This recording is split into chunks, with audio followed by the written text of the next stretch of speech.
A'udzu billahi minasy syaithanir rajim.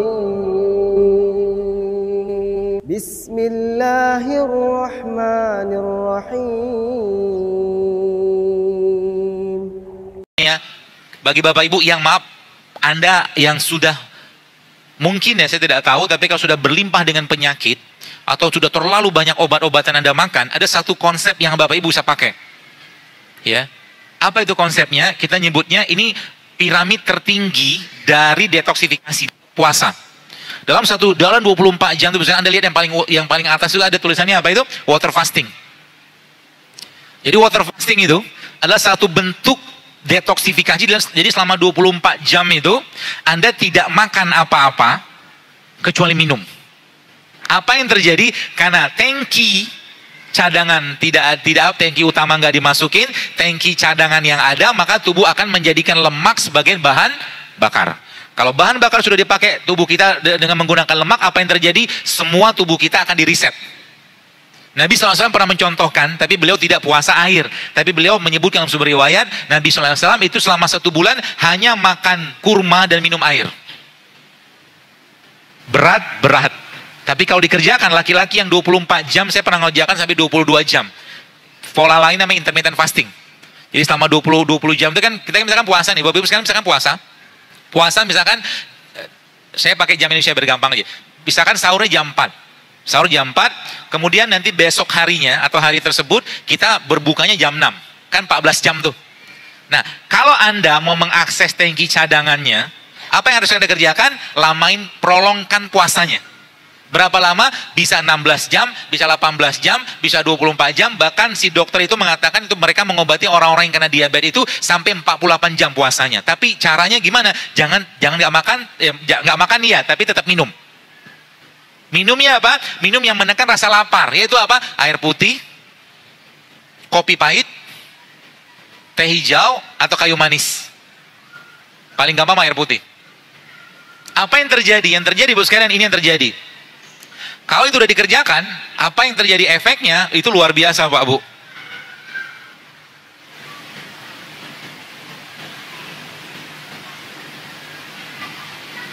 Yang terjadi adalah yang pertama, body fat pasti akan turun.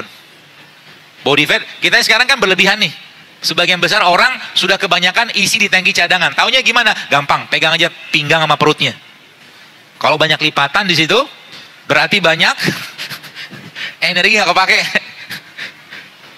Ya, kalau banyak lipatan di situ, ya, body fat pasti akan turun. Yang kedua apa? Oksidasi stres akan turun juga.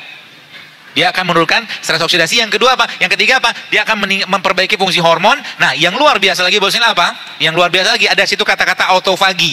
Autofagi itu selnya kita memakan sel yang rusak. Catatannya apa? Kalau tubuh kita punya bahan bakunya.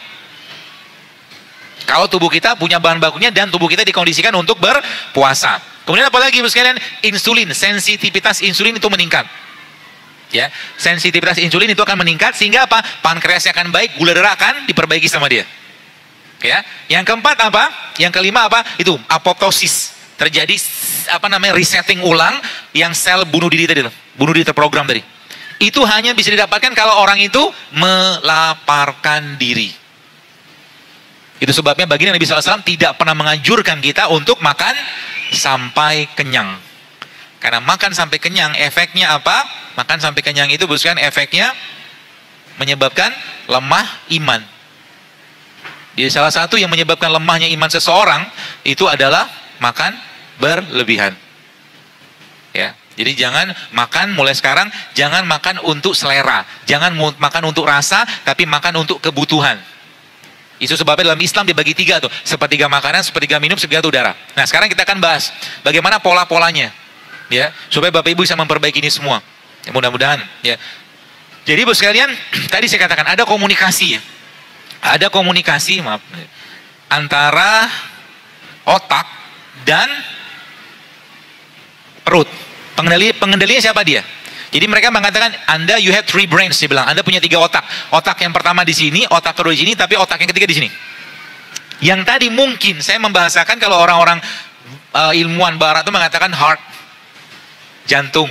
Kalau kita kan jantung. Tapi sebenarnya kalau bahasa kita lebih detail lagi menggunakan bahasa-bahasa agama namanya kolbu. Kolbu itu pengendalinya. Ketika Anda lihat makanan, lihat.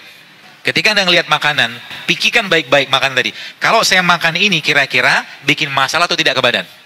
Kalau saya makan ini bikin sehat atau tidak? Kalau ini sudah bekerja dengan baik, akhirnya akan memerintahkan ini apa? Untuk tidak terlalu selera. Karena mata kita ini kunci semuanya. Kalau Bapak Ibu lihat tadi postingan saya tadi pagi Instagram tadi, kenapa zaman sekarang banyak penyakit degeneratif? Ya orang nggak bisa lagi menahan selera. Gitu loh. Padahal apa? Padahal sederhana. Kalau mampu menahan selera tadi bukan karena apa? Bukan karena rasa, tapi karena kita makan karena butuh, itu oke. Ya seperti itu. Nah sehingga apa? Kata kuncinya pertama apa? Asup badan kita dengan probiotik. Yang pertama. Karena apa? Mereka berkomunikasi tuh. Semakin bagus isi perut ini dengan bakteri yang baik, maka akan semakin bagus isi ininya. Kepalanya. Jadi kalau mungkin makanan yang baik akan menghasilkan karakter yang baik. Sifat yang baik. Nah, apa bakteri yang paling baik yang ada pada atau di Indonesia mungkin atau di sini juga sama? Bapak Ibu tahu makanan apa yang diklaim sebagai makanan paling sehat di dunia? Pendengar? Makanan Korea, kimchi. Betul kan? Kimchi itu Bapak sekalian diakuin ya oleh apa dunia sebagai salah satu makanan paling sehat. Kenapa? Karena kimchi itu isinya apa? Tahu nggak kimchi itu isinya apa? Bakteri isinya. Kimchi itu kan ada bakteri. Ya. Jadi isi dari kimchi itu adalah bakteri. Bentar.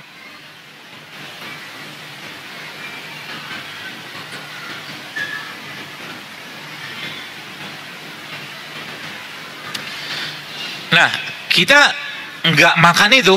Kita nggak makan itu. Tapi kita makan yang lain di Indonesia. Atau mungkin di sini juga bisa. Itu sebabnya Nabi SAW pernah jelaskan sebuah hadis. Kata Nabi apa? Sebaik-baik lauk adalah apa dengar nggak? Cuka. Cuka itu isinya apa? Bakteri. Kalau nggak punya itu, maka kita punya bakteri yang terbaik namanya tempe. Tapi jenis bakteri pada tempe ini buat sekalian, dia bukan, setahu saya, bukan jenis bakteri yang tahan panas. Maka sebenarnya makan tempe itu nggak cocok kalau digoreng. Kalau mau dapatkan manfaat optimal dari tempe, maka jangan digoreng. Caranya gimana? Makan begini aja. Emang enak. Oh, cobain deh. Dibacem oke lah. Gak ada anu ya.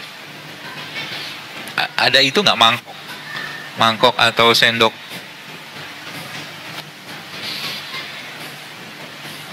Gelas boleh deh. Nih saya ajarin caranya makan tempe.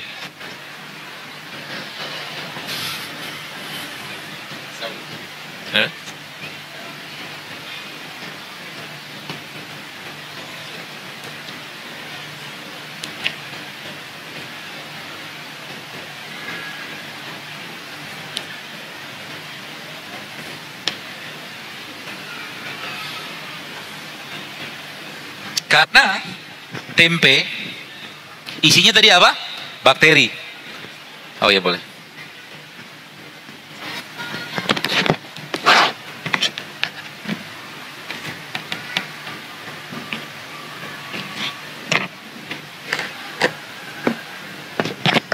Karena tempe isinya tadi apa? Bakteri. Bakteri itu dia butuh makanan. Makanan bakteri apa? Namanya prebiotik.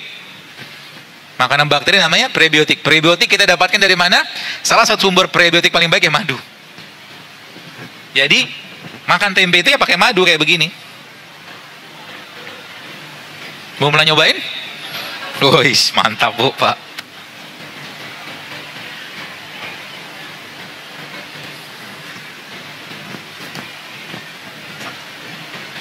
Apa yang terjadi Bu sekalian? Kalau seandainya kita makan tempe seperti ini dikasih madu, Anda akan terasup dengan probiotik yang pertama. Yang kedua terasup dengan prebiotik. Apa yang tadi berikutnya? Tubuh akan, jadi mood kita akan benar. Salah satunya. Yang kedua apa? 70% imunitas kita. Kamu boleh sekarang lagi musim-musim corona kayak begini. Banyak aja probiotik dan prebiotiknya. Karena virus juga nggak ada obatnya. 70%, 80% imunitas kita itu letaknya di pencernaan. Artinya apa? Ini bisa jadi solusinya untuk menguatkan imunitas. Dengan cara apa? Makan makanan yang tinggi prebiotik atau probiotiknya. Kan gitu. Saya pengen Pak Konjen nyobain sih, kalau berkenan. Boleh nggak Pak? Silakan Pak, Pak Konjen, Pak Heru, silakan. Ini saya buat dengan cinta Pak. Jadi rasanya Pak insya Allah enak Pak, insya Allah.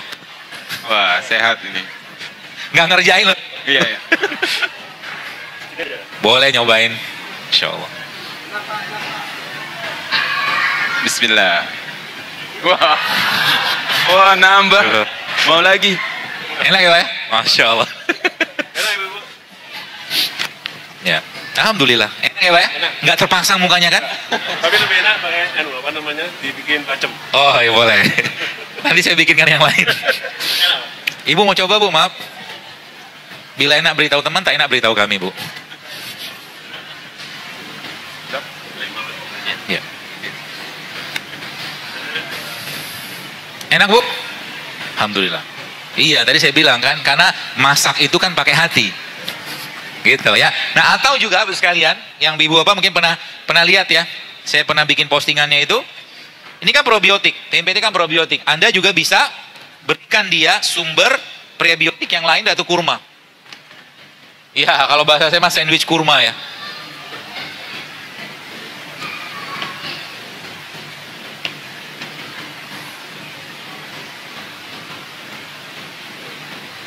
Iya. Ada yang nyobain? Ada yang mau nyobain? Mana Ustadz? Ustadz Khalidin mana? Kabur dia. Pak Aulia aja deh, Pak Aulia. Enak loh ini. Sudah nyobain Bu? Oh udah enak. Atau fotografer kita mau makan? Ustadz aja ya. Ustadz, mohon makan ini Ustadz. Resep. Habis makan komen.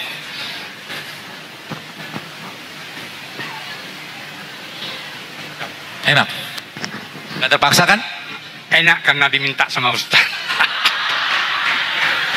Ya tidak apa-apa lah. Jujur. Ini yang pertama kali. Betul. Tidak apa-apa Ustaz. Atau lebih gampang lagi buat sekalian. Ini tempe, Anda blender sama madu atau kurma tadi. Itu akan jadi makanan yang sangat sehat buat pencernaan kita. Ya, kapan Anda bisa kasihkan? Terutama pagi hari atau menjelang tidur. لئن شكرتم لأزيدنكم ولئن كفرتم إن عذابي